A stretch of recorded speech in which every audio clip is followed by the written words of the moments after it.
Bonjour et bienvenue de ma part. Je m'appelle Fabiana Dal Pozzo. Je suis vétérinaire et je travaille à l'AMCRA.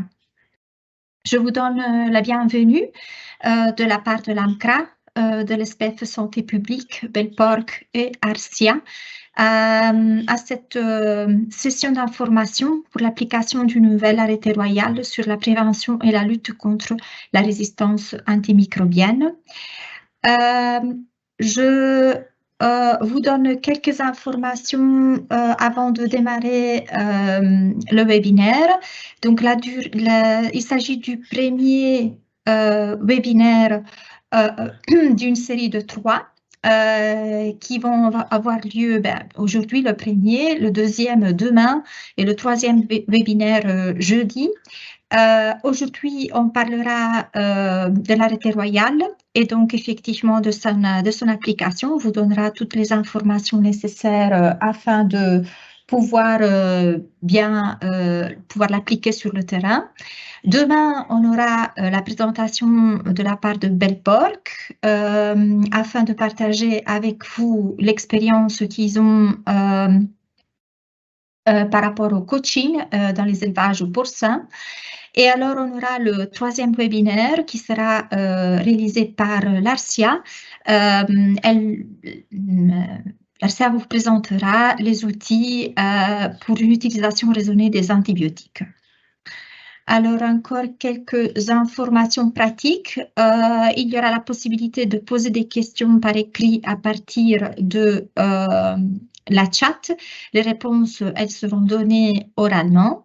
Il est aussi possible de demander une attestation de participation, mais également avoir les PDF des présentations partagées. Et ceci, vous devez les demander par courrier électronique à l'adresse info@amcra.be. Les 3 webinaires sont enregistrés et donc ensuite les vidéos seront disponibles sur la chaîne YouTube de l'AMCRA. Alors, je passe tout de suite à la première présentation. C'est moi que je vais vous donner cette présentation également. Et donc, je ne dois pas introduire à nouveau l'orateur. C'est donc moi-même que je vais vous entretenir dans ce webinaire aujourd'hui. Et donc, voilà. On passe tout de suite au cœur du sujet. Donc, on parlera de antibiorésistance, mais avant de le faire, je voudrais démarrer par quelques mots d'introduction à l'AMCRA, le centre de connaissances pour lequel je travaille. Il s'agit d'une ASBL qui a été fondée en 2012. Son conseil d'administration est constitué par les organisations dont vous voyez les logos sur le slide, c'est-à-dire le monde académique représenté par l'Université de Liège et de Gand.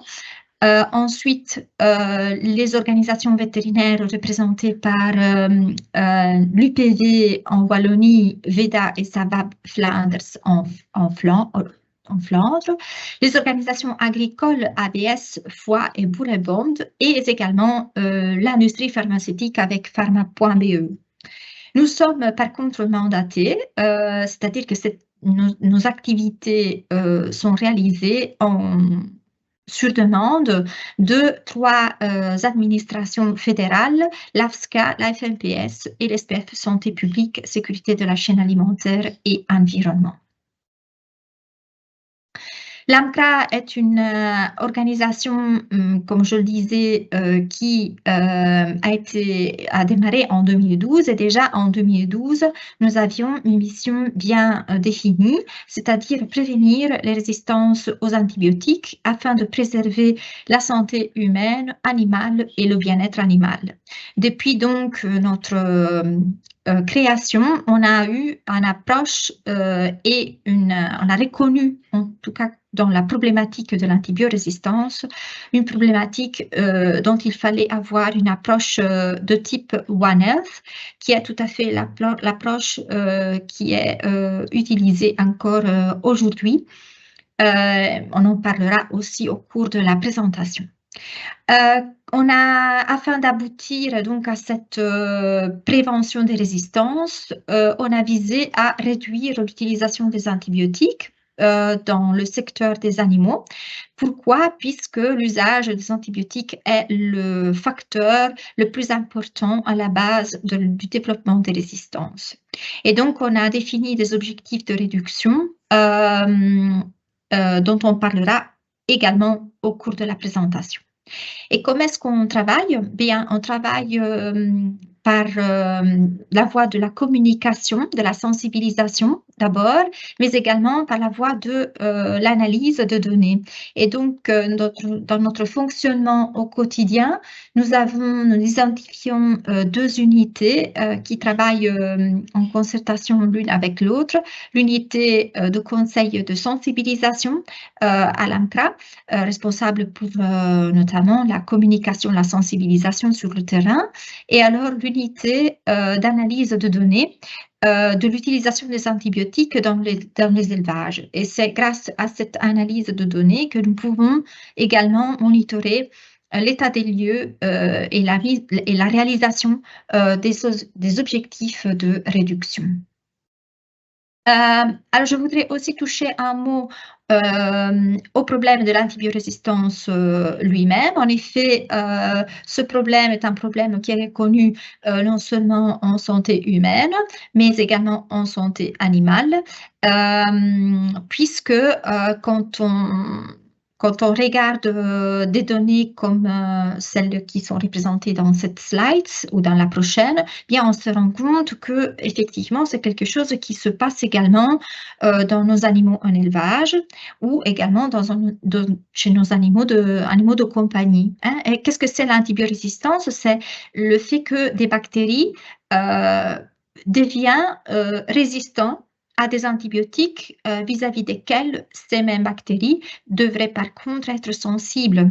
Donc, dans ce cas-ci, nous voyons dans le graphique les résultats de résistance aux antibiotiques que nous pouvons obtenir par le laboratoire, dans ce cas-ci c'est le laboratoire DGZ, qui conduit les analyses sur la base d'échantillons prélevés dans des élevages porcins belges. Les vétérinaires envoient ces échantillons à des fins de diagnostic et DGZ réalise également des antibiogrammes. La même chose est faite à l'ARCIA, mais majoritairement sur des échantillons bovins. Eh bien, ce qu'on observe ici, c'est que par rapport à Pastorella multocida, quand on regarde à 3 antibiotiques, la pénicilline, le chlorphénicol et le triméthoprim sulfa, 3 antibiotiques qui sont repris parmi le premier choix dans le traitement des infections à Pastorella multocida chez les porcs, eh bien, on voit que dans les années, on observe une réduction de la résistance aux antibiotiques vis-à-vis le triméthoprim sulfa, mais on observe par contre une augmentation significative de la résistance de la Pastorella multocida à la pénicilline, ce qui est bien évidemment un trend, une évolution négative.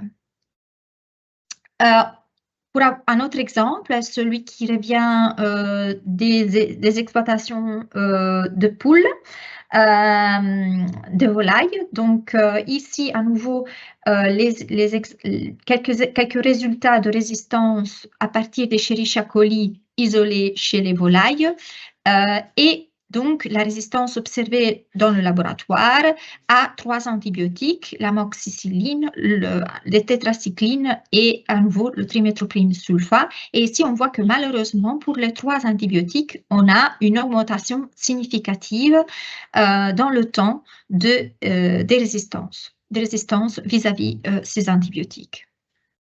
Donc, il s'agit bien d'un phénomène connu également en médecine vétérinaire qui peut porter à des échecs thérapeutiques, à une augmentation de la durée moyenne des thérapies et également une augmentation de cas de mortalité.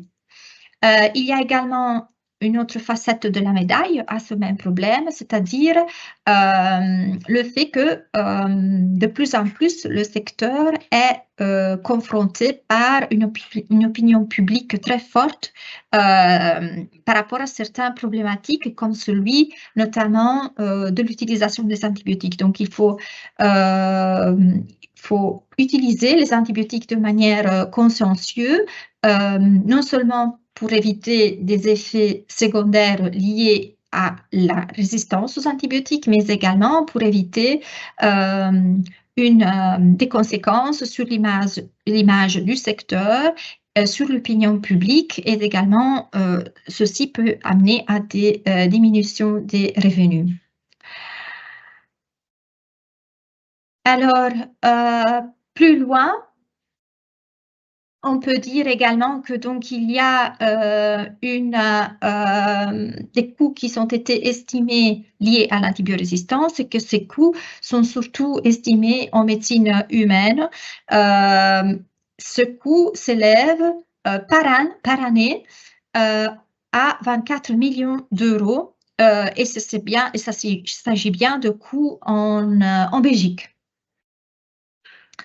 Donc, les conséquences de l'antibiorésistance sont bien aussi au point de vue économique et il ne faut donc pas les négliger.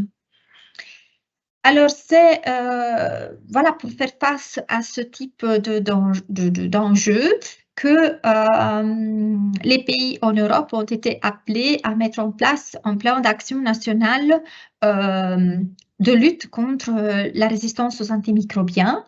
Et la Belgique l'a fait également. Nous avons mis en place un plan d'action national belge avec une approche One Health, avec donc des actions dans le secteur humain, des animaux et de l'environnement.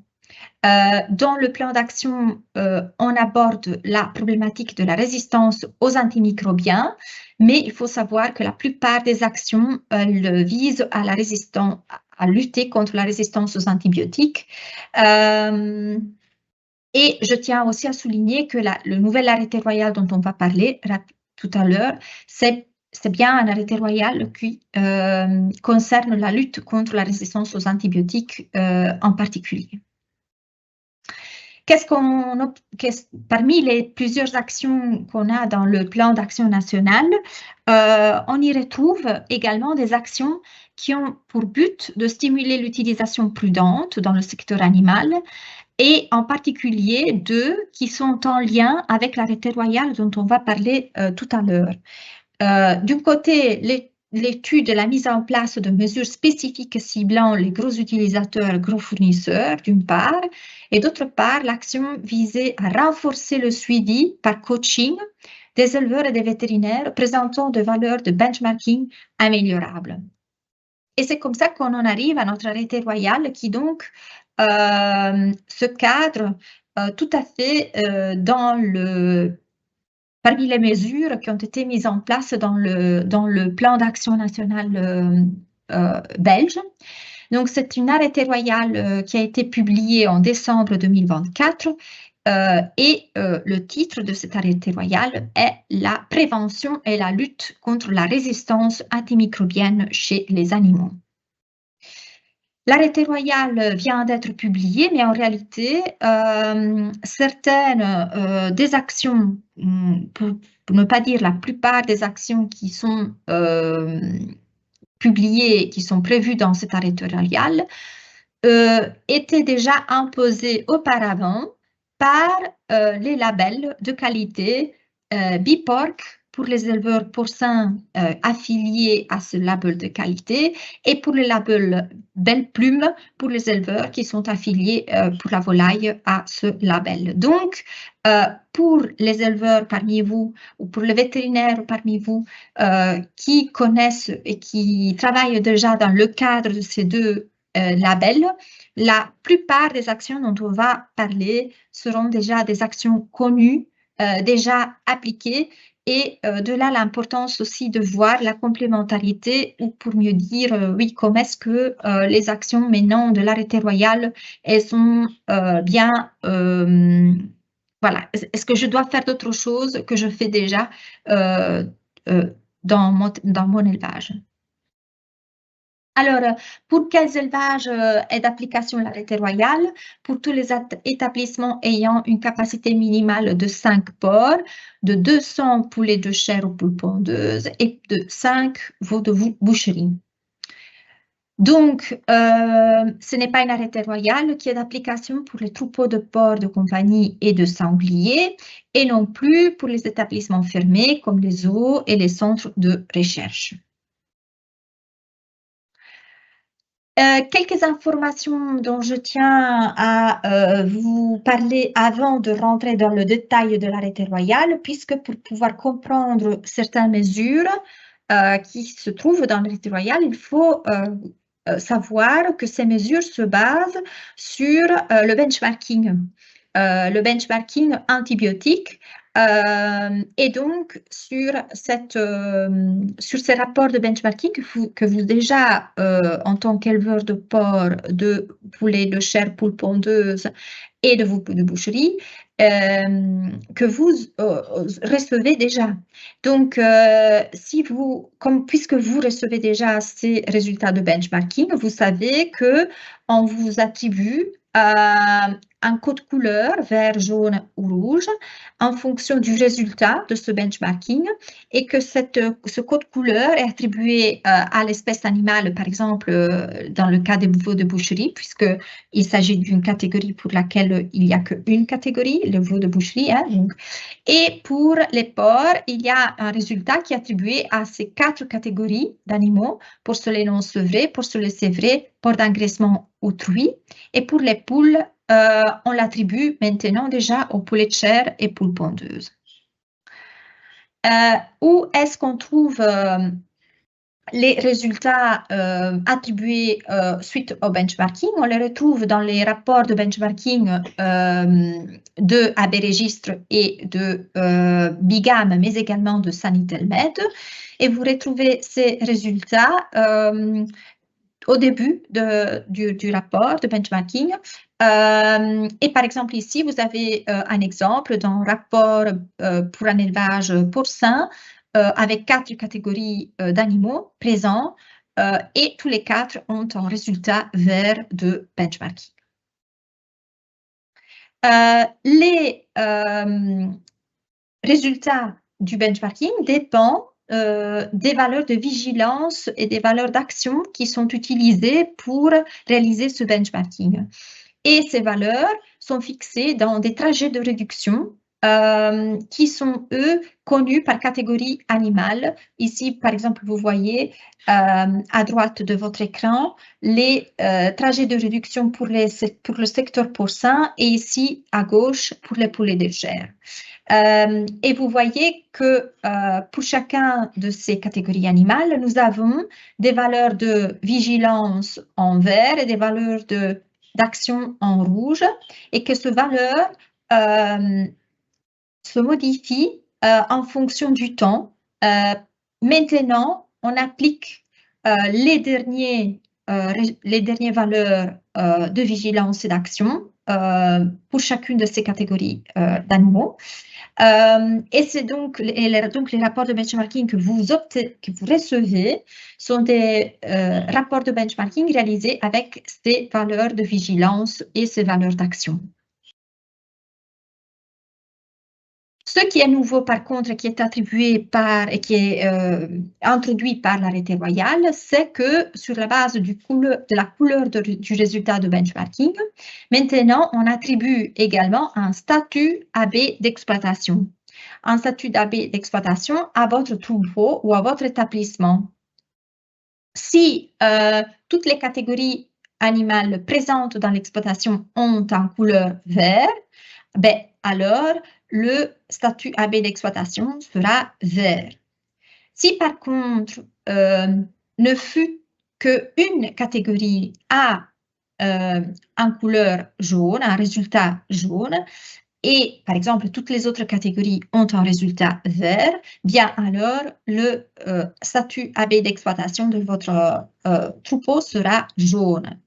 Si ne fut qu'une seule catégorie, mais il y a une catégorie qui a bien un résultat rouge, eh bien alors le statut AB de votre exploitation sera rouge. Voici quelques exemples pour éclaircir et rentrer dans des cas pratiques. Dans cet exemple de cette exploitation ici, on a 4 catégories d'animaux. Il s'agit d'une exploitation porcine. Il y en a 2 avec un résultat vert, une catégorie avec un résultat jaune et une quatrième, les porcelets non sévrés qui ont un résultat rouge. Eh bien, cette exploitation aura un statut AB rouge. C'est donc le résultat des porcelets non sevrés qui détermine le résultat AB rouge de votre exploitation. Dans ce cas ici, par contre, toujours les porcelets non sevrés ont un résultat jaune. Toutes les autres catégories sont en vert. À nouveau, ce sera le résultat jaune qui détermine le statut AB de votre exploitation. Ce sera donc uniquement dans ce cas-ci où toutes les catégories sont en vert que l'établissement aura un statut AB d'exploitation vert. Dans certains cas, non, pas toutes les catégories présentes dans l'exploitation ont dans le benchmarking un résultat qui est indiqué dans l'aperçu de votre résultat de l'exploitation. Et donc, comment faire dans ce cas-ci? Par exemple, ici, vous avez un éleveur de poules qui a aussi bien des poulets de chair que des poules pondeuses, mais le résultat dans son rapport de benchmarking est uniquement indiqué pour les poulets de chair. Et bien, dans ce cas-là, le résultat et donc le statut AB d'exploitation est déterminé sur la base de ce résultat présent et des catégories mentionnées dans le rapport. Donc ici, le statut AB d'exploitation sera vert. Quoi faire dans le cas où il n'y a qu'une seule catégorie animale? Eh bien, s'il y a une seule catégorie animale dans l'exploitation et que le résultat du dernier rapport que vous recevez n'est pas mentionné, hein, bien alors on regardera au résultat du rapport précédent ou en remontant au plus tard du rapport de 2021 portant sur l'année 2020. Par exemple, dans le rapport 2023-12, ici il s'agit d'un élevage de boucherie, il y a un résultat jaune. Il n'y a pas d'autre catégorie animale dans l'exploitation. Le statut d'exploitation est bien jaune. Si dans le rapport 2024-12, par contre, il n'y a pas de valeur de benchmarking indiquée, bien, on regardera au résultat précédent de cette même exploitation et donc le résultat sera à nouveau un statut AB d'exploitation jaune. Pourquoi est-ce qu'on pourrait être dans la situation où il n'y a pas une valeur de benchmarking indiquée dans le résultat, dans le rapport? Eh bien, par exemple, quand il y a bien des enregistrements d'antibiotiques pour une certaine catégorie animale, mais les chiffres de capacité et de nombre de sanitelles pour cette catégorie sont de 0. Donc, il n'y a pas un nombre d'animaux à disposition pour faire les calculs, pour réaliser le calcul et donc calculer votre résultat de benchmarking. Et donc, il n'y aura pas de résultat dans votre rapport. Le message ici, c'est qu'il faut toujours corriger votre donnée sanitaire. La correction des données ou la mise à jour des données de sanitaire par rapport au nombre d'animaux est bien une responsabilité de l'éleveur.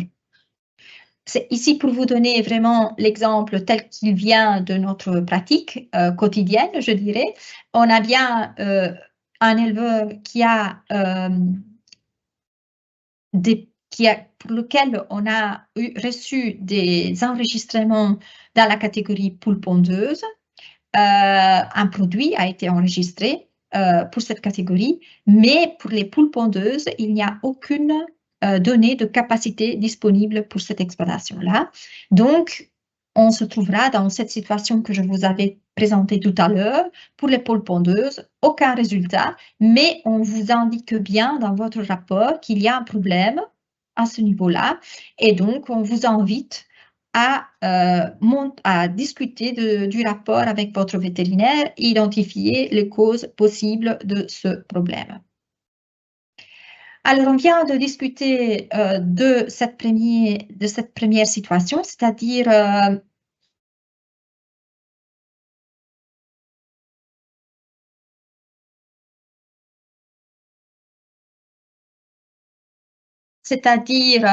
le fait que le valeur de benchmarking est absent sur le rapport puisque il y a des problèmes au niveau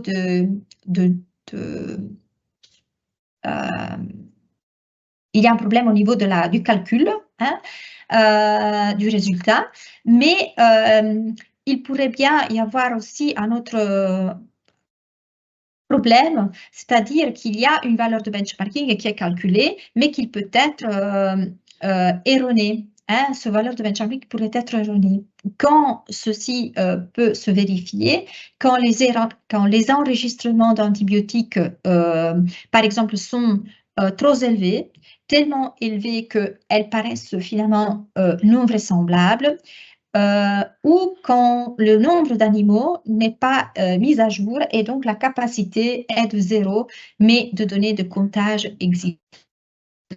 Dans ce cas, attribue bien un valeur de benchmarking, on le calcule, mais sachez qu'on vous mettra également un message d'erreur dans votre rapport et on vous invitera à contrôler l'exactitude de données puisque un statut d'AB vous est attribué, mais ce statut AB pourrait être erroné. Venons maintenant aux mesures à mettre en application, ou en tout cas les mesures qui sont reprises dans l'arrêté royal dont on vient de discuter. Alors, si votre résultat statut d'exploitation est vert, il n'y aura pas de mesure à mettre en place. Si par contre, votre statut AB est jaune et rouge, alors le vétérinaire d'exploitation doit établir, en concertation avec l'éleveur, un plan sanitaire d'exploitation. Et ce, dans les 6 mois qui suivent l'attribution du statut AB jaune ou rouge. Si par contre, vous avez déjà obtenu 3 rapports successifs et que pour la même catégorie animale, vous aviez un statut AB rouge, dans ce cas-ci, et seulement dans ce cas-ci, vous êtes tenu à faire appel à un antibiotic reduction coach reconnu et qui sera désigné en concertation avec votre vétérinaire d'exploitation. Là, disons, faire appel à l'antibiotic reduction coach est une obligation à mettre en place dans les 2 mois qui suivent l'envoi du rapport. Venons maintenant au plan sanitaire d'exploitation. Qu'est-ce que c'est et en quoi ça consiste, le plan sanitaire? Le plan sanitaire consiste en 2 parties. Une partie d'évaluation de la situation en matière de prévention et de lutte contre les infections et de biosécurité. Et une deuxième partie qui est en plan d'action comprenant les mesures à mettre en place pour améliorer la situation du troupeau ou de l'établissement. Alors, ça sera l'éleveur, en collaboration avec son vétérinaire, qui devra mettre en œuvre ce plan d'action. Je passerai donc maintenant en revue le contenu du plan sanitaire d'exploitation. D'abord, la partie évaluation. Qu'est-ce que doit contenir la partie évaluation du plan sanitaire d'exploitation? Elle doit contenir au minimum la date de sa réalisation, les éléments qui sont évalués, c'est-à-dire, par exemple, la qualité de l'eau, la qualité des aliments, l'hébergement et le climat, la biosécurité externe ou la biosécurité interne, la politique de vaccination, etc. Ce ne sont que des exemples, d'accord, de mesures à évaluer. Alors, il faudra ensuite tirer aussi des conclusions pour chacune de ces éléments évalués et pour chacune des catégories animales. Nous avons à l'AMCRA mis à disposition un exemple de plan sanitaire d'exploitation que vous pouvez retrouver sur notre site internet à cette page. Il s'agit d'un plan sous forme de PDF ou sous forme de format Excel. Les deux peuvent être téléchargés et les deux peuvent être utilisés comme support, aide d'exemple pour établir les premières fois ce plan sanitaire d'exploitation et pour pouvoir évaluer les différents points qui peuvent être sensibles d'être évalués dans votre exploitation. À côté de l'évaluation, il faut également ensuite mettre en place des actions. Celles-ci doivent être aussi mentionnées par écrit et doivent contenir également la date de l'élaboration de ce plan d'action. Les actions doivent être détaillées, par exemple, optimaliser la ventilation, qui est responsable de cette action, dans ce cas-ci l'éleveur, et l'objectif est, par exemple, d'avoir une réduction des problèmes respiratoires dans l'élevage. Un autre exemple d'action pourrait être améliorer la qualité des animaux achetés ou la qualité des aliments utilisés dans l'exploitation. L'éleveur, à nouveau, est responsable de discuter, par exemple, avec le fournisseur des animaux ou le fournisseur des aliments pour les animaux. Et donc, l'objectif ici est de diminuer les problématiques au niveau des troubles intestinaux. Pour chaque action, il faut prévoir une date d'exécution, une date prévue, mais également une date effective, quand elle a effectivement mise en place, une date de suivi par le vétérinaire d'exploitation et une date de fin, c'est-à-dire quand l'action a effectivement été achevée. Le vétérinaire d'exploitation est responsable d'évaluer la mise en œuvre du plan d'action et il peut être également responsable de certaines de ces actions qui sont listées dans le plan même. Le plan sanitaire d'exploitation est évalué au moins tous les 12 mois, on a dit, par le vétérinaire d'exploitation. Et il doit être ajusté si nécessaire. Donc, si par exemple, parmi les actions qui ont été prises en compte et listées dans le plan, on identifie des actions pour lesquelles on se rend compte que, par exemple, la date d'échéance ne pourra pas être maintenue, puisque, par exemple, la résolution de ce problème prend plus de temps, il faudra alors mettre en jour cette date et suivre effectivement que les actions soient réalisées de manière correcte. Le plan sanitaire d'exploitation est signé également par l'éleveur et le vétérinaire et il est tenu à disposition de l'AFSCA. Si vous avez déjà un plan sanitaire d'exploitation, puisque vous l'avez déjà réalisé et mis en œuvre, par exemple, dans le cadre d'un cahier de charges, puisque je disais tout à l'heure que pour Belle-Plume et pour Belleport, par exemple, certaines mesures étaient déjà mentionnées, étaient déjà obligatoires, eh bien, si c'est le cas, on ne devra pas refaire un nouveau plan si le plan que vous avez déjà en place, il a été établi comme décrit précédemment, c'est selon donc les critères minimums établis par la loi. et si ce plan avait été établi moins de 10 mois avant l'attribution du statut. Venons maintenant à une autre mesure qui est prise en compte qui est prévue dans l'arrêté royal, et c'est la mesure de l'AR coach, Antibiotic Reduction Coach. On l'a dit tout à l'heure, la désignation est obligatoire d'un AR coach si la même catégorie a été en rouge pendant 3 fois successives.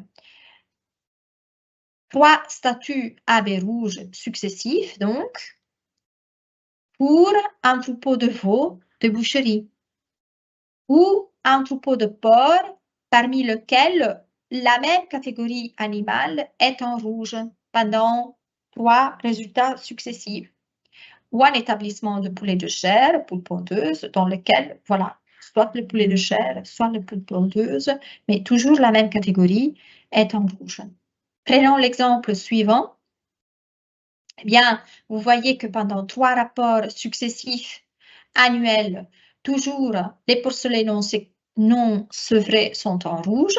Eh bien, dans ce cas-ci, l'éleveur sera tenu à faire appel à un AR coach. Quel est le but de l'AR coach? C'est d'accompagner l'éleveur pour diminuer l'utilisation des antibiotiques. Puisque, on l'a vu, pendant 3 années successives, 3 rapports successifs ont montré que pour la même catégorie animale, le résultat était toujours rouge. Donc, ce résultat répétitif 3 années successives montre que l'éleveur, avec uniquement l'accompagnement de son vétérinaire d'exploitation, n'est pas réussi à sortir de la zone d'alerte, hein, et donc il se retrouve dans la situation de devoir faire appel à une personne externe, dans ce cas-ci un AR coach, qui lui permettra de regarder finalement au problème de son élevage avec un regard indépendant, un regard externe, et essayer, voilà, ensemble de résoudre aux problèmes existants. L'accompagnement de l'AR coach se déroule pendant une période de 24 mois au minimum. Les conditions de collaboration sont bien fixées dans un contrat. Elles sont fixées en concertation entre l'éleveur, le coach, et elles sont fixées par écrit sur format papier ou électronique. Mais les points minimums suivants doivent être présents dans le contrat. Le nom des parties concernées, bien évidemment, la date de début et de fin, les tâches et actions à accomplir par le coach, c'est-à-dire ces tâches doivent être au minimum un audit du coach basé sur le plan sanitaire de l'exploitation et une description complète de l'établissement, donc une première visite. Un suivi à effectuer par le coach qui peut varier selon la situation de l'établissement ou du troupeau. Des évaluations. Alors, le prix est établi par tâche ou par action et également les conditions de paiement sont-elles également fixées dans le contrat. Les éléments du contrat de collaboration sont évalués et adaptés en fonction des besoins. Donc, c'est tout à fait un contrat qui doit être établi entre l'éleveur et le coach en fonction des besoins.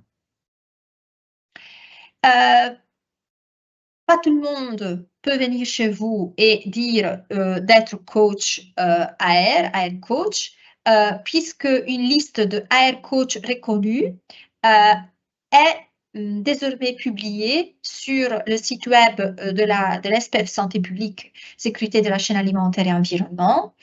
Il y a également repris à cet endroit les coordonnées des coachs ainsi que les espèces animales pour lesquelles eux peuvent être appelés en tant que coach antibiotique. Le coach est un vétérinaire est un vétérinaire qui a suivi une formation spécifique de Antibiotic Reduction Coach. Il est donc reconnu par, on l'a dit, les autorités. Mais c'est quelqu'un aussi qui doit être impartial. Et cette impartialité doit être garantie par certaines conditions. Par exemple, le AR coach reconnu ne peut pas avoir de lien professionnel ni avec l'exploitant, ni avec les vétérinaires d'exploitation. Et ceci au moment de sa désignation jusqu'à 6 mois après la fin du contrat. Le contrat d'épidémiosurveillance constitue, lui, bien un lien professionnel. Donc, le vétérinaire ne peut pas coacher l'établissement dont il est vétérinaire d'exploitation. Une autre condition d'impartialité est que le coach AR reconnu ne peut pas avoir de lien commercial avec l'exploitant ni avec le vétérinaire d'exploitation. Et ceci, à nouveau, à partir du moment de sa désignation jusqu'à 6 mois après la fin du contrat. Par exemple, un vétérinaire travaillant pour des entreprises fournissant des aliments pour animaux à l'établissement concerné, bien, ces vétérinaires ne peuvent pas être désignés comme AR coach de cet même établissement. En outre, l'AR coach ne peut conclure de convention d'épidémiosurveillance avec l'établissement concerné que 12 mois après la fin du coaching. En cas de plainte, il est prévu que cette plainte, par rapport au travail, par exemple, de l'AR coach, que ces plaintes puissent être introduites à l'SPF Santé publique à l'adresse suivante. Il y aura bien une commission qui va s'occuper et prendre en charge de ces plaintes. Si, à nouveau, vous êtes dans la situation que par rapport à une obligation qui était déjà existante dans votre cahier de charges, vous avez déjà un AR coach, eh bien, la question est clairement, est-ce que je peux continuer à travailler avec l'AR coach actuel? Oui, si l'AR coach actuel répond aux conditions de l'arrêté royal, donc par exemple, s'il est bien listé parmi les AR coachs reconnus par les autorités publiques, et si la date de début du trajet de coaching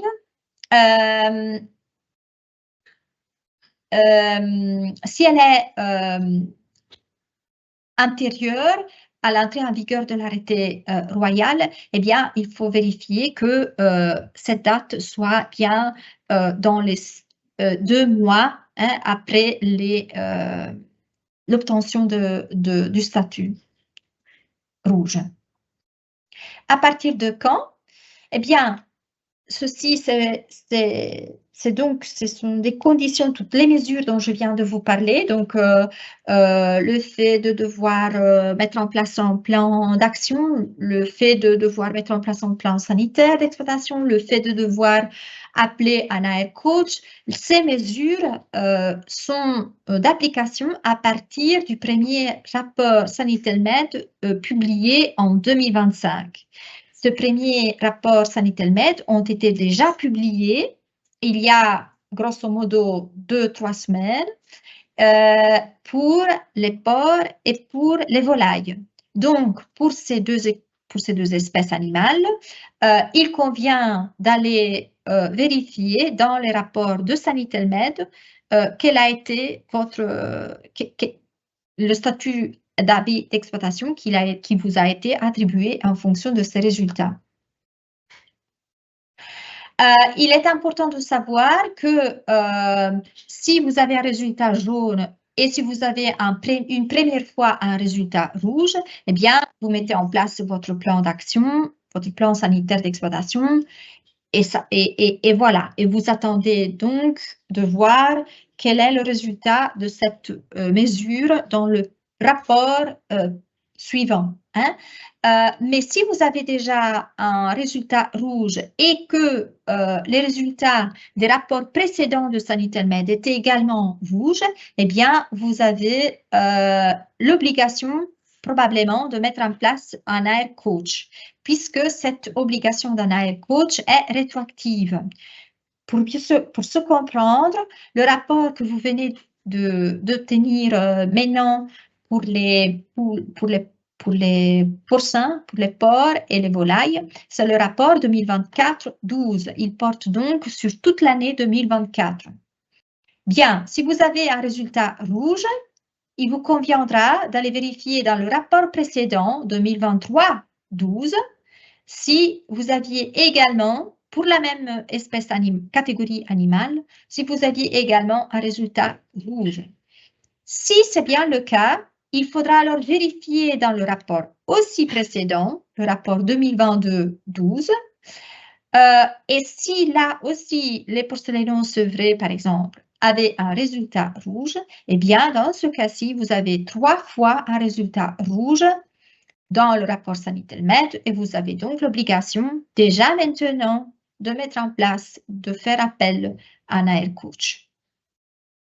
Ou consulter les rapports. Alors, les rapports sont accessibles via l'application Sanitel-Med. Vous avez ici le lien URL qui vous permet d'accéder à l'application.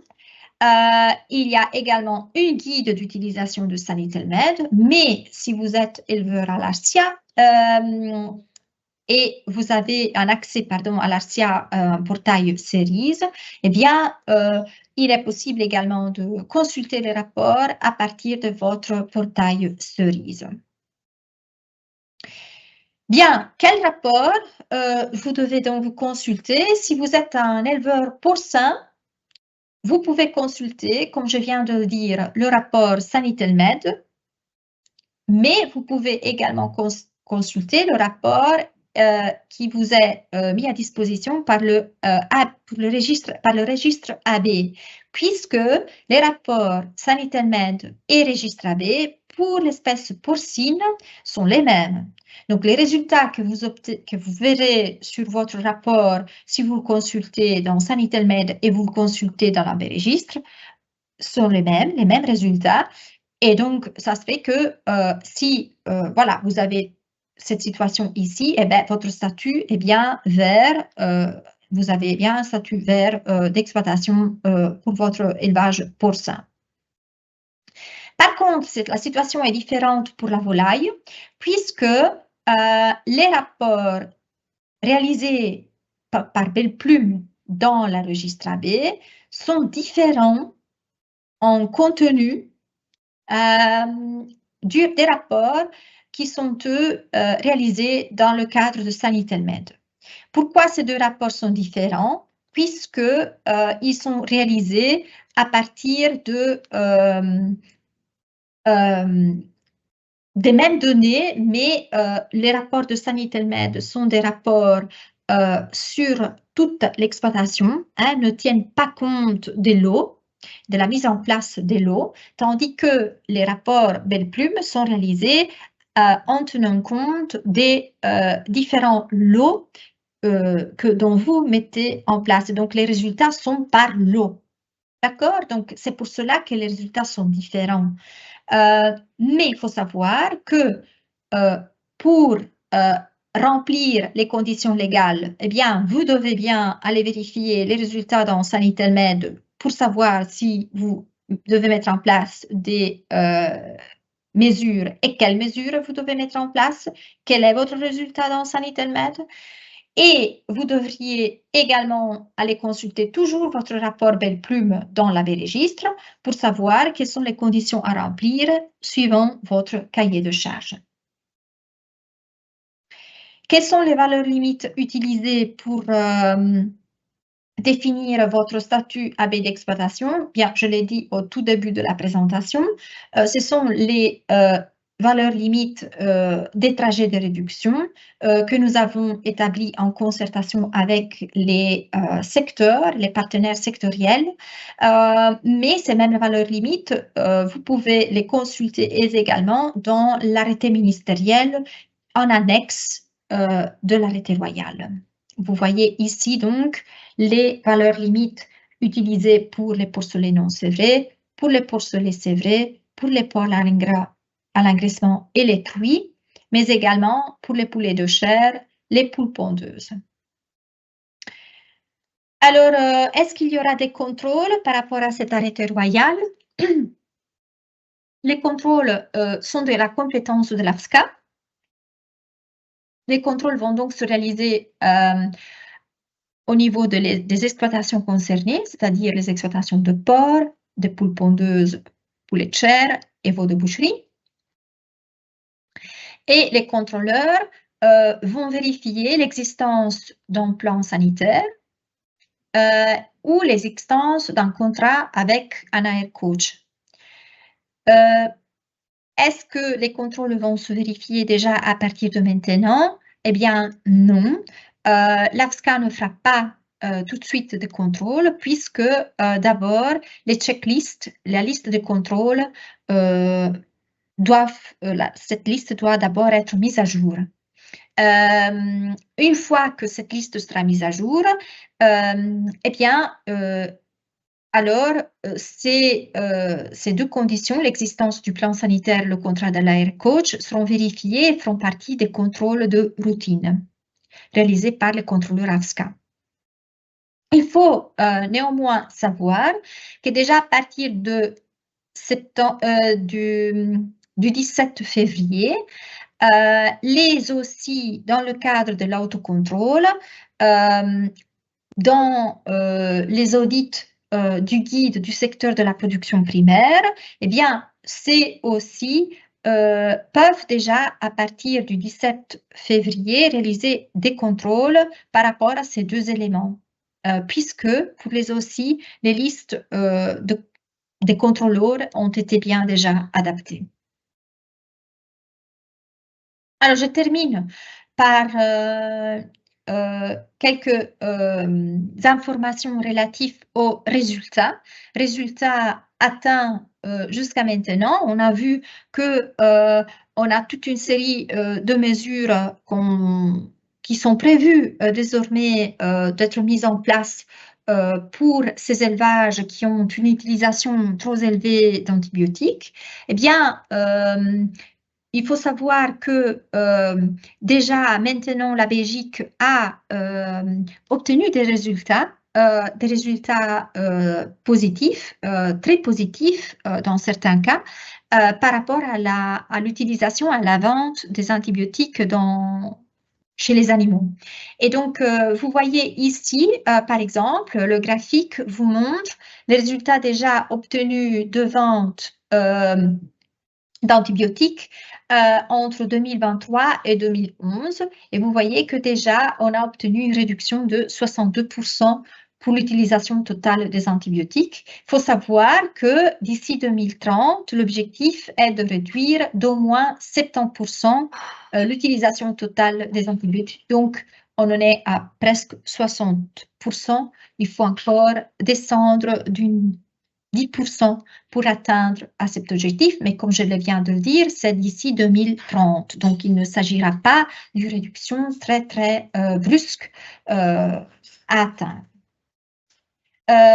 Deux autres objectifs pour lesquels les résultats sont aussi très positifs, c'est l'objectif de réduction des aliments médicamenteux contenant les antibiotiques. Vous voyez qu'on a réduit de presque 86% l'utilisation de ces antibiotiques dans les aliments en comparaison avec 2011. Ici, l'objectif, c'est d'arrêter complètement la production d'ici 2027. Pour les antibiotiques d'importance critique pour lesquels il y a un arrêté royal qui fixe les conditions d'utilisation, on voit qu'on est à moins 75% dans la vente de ces antibiotiques d'importance critique. L'objectif est de réduire jusqu'à 90% par rapport toujours à 2000. La colistine, la vente de colistine, elle est aussi monitorée de près, puisque la colistine est un antibiotique d'importance prioritaire pour la santé humaine. Donc, l'utilisation aussi en médecine vétérinaire doit être monitorée de près.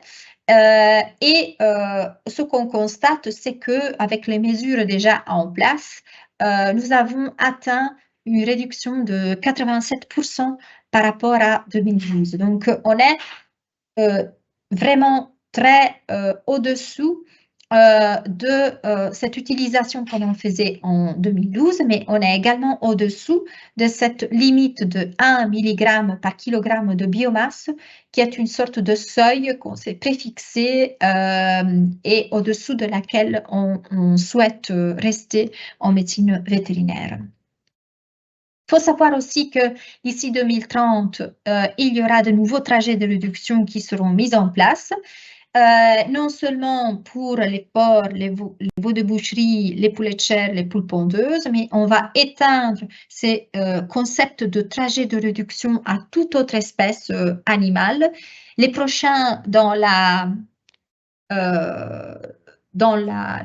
le timing seront les bovins laitiers et les bovins viandeux, mais également on va étendre ce type de concept à d'autres espèces animales, y inclus les animaux de compagnie. Donc, vous verrez que dans les prochaines années, des efforts seront demandés non seulement au secteur de l'élevage, mais également au secteur des animaux de compagnie. Alors, je termine ici ma présentation. Avec une dia qui vous reprend non seulement l'adresse info à utiliser si vous avez des questions pour la suite, mais également notre adresse, le site web de l'AMCRA, amcra.be, là où vous pouvez éventuellement aller consulter et aller chercher des informations complémentaires, et également le site internet de l'SPF Santé publique qui vous pourrait être utile dans le cas de, par exemple, aller voir la liste des AR coach.